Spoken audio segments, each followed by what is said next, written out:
तो सब केहू के हमारा तरफ से हैप्पी न्यू ईयर, बहुत बहुत बधाई होखे। सब केहू के जीवन में बहुत सारा खुशियाँ है। ये हमार आज के ड्रेस नहा धोआ पहनी है। जैसे कि नहाए से पहले सोचनी कि तन जाई किचन में मम्मी के हेल्प कर दी। तो मम्मी हमारे काटत रही प्याज, काहे कि दाल भात आलू के बचका बनतलक हमारा घरे आज। तो बस तैयारी में लागल रही। वीडियो कॉल पर अंजलि भारती दीदी रही है, उनकर बर्थडे रहा। तो सोचनी बर्थडे विश कर दी है। बेसन है, हरियर मिर्चा, और अब हम लग गए बनी बनावे में। तो सब मसाला डालतनी बेसन में, मिर्चा डला गई बाटे, जीरा मरीच डलाई, हल्दी डलाई। तो ये हमनी के गलती से हम जीरा मिर्च के डिब्बा के जगह काला नमक के डिब्बा उठा ले बनी।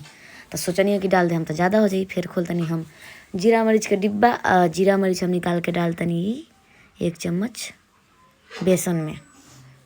और वो लोग अपना घर पर हम जानतनी कि बोचका बचकी सब बनैले हो खब लोग। बहुत लोग चिकन मुर्गा खस्सी वस्सी सब बनैले हुई। अब निकालतनी हम हल्दी, काहे कि हल्दी ना डलाई तो ओकर खूबसूरती खराब हो जाई। ये 2 चम्मच हल्दी। हमार मम्मी पीछे से कहत रही कि इतना हल्दी डलबू तो बेसी हो जाई।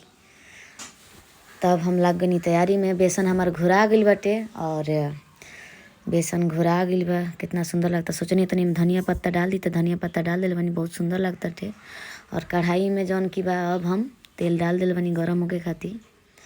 हेने करीब हमार आलू गोभी के बचका, काहे कि कराला और कुछ हमनी खानी सना। सबसे ज़्यादा हमनी के बचपने से सबसे अच्छा आलू के बचका निमन लगेला। तो आलू के बचका गोभी के बचका छना था हमारा घरे आज। दाल चावल आलू के बचका, काहे कि हमनी के बिहाने मुर्गा खा लेल भंसा। और ये छना था हमनी के कढ़ाई में एकदम कितना सुंदर लगा था देखे में। लोग बताई कमेंट में कि कैसन लागल हटे। और ओकरा बाद सोचनी कि नहा धोआ के पूजा पाठ कर ली। तो भगवान जी के टीका लगाओ तनी हम। जितना भगवान बालो, जितना भगवान जी के फोटो बा हमारा घर में, सब के टीका लगाओ तनी। ओकरा बाद से हम हो गए बनी तैयार। सब केहू के बहुत बहुत बहुत सारा बधाई हो, हैप्पी न्यू ईयर के। लोग बहुत खुश रही और ऐसे ही आनंद रही। हम तो खुश बोल ही बनी।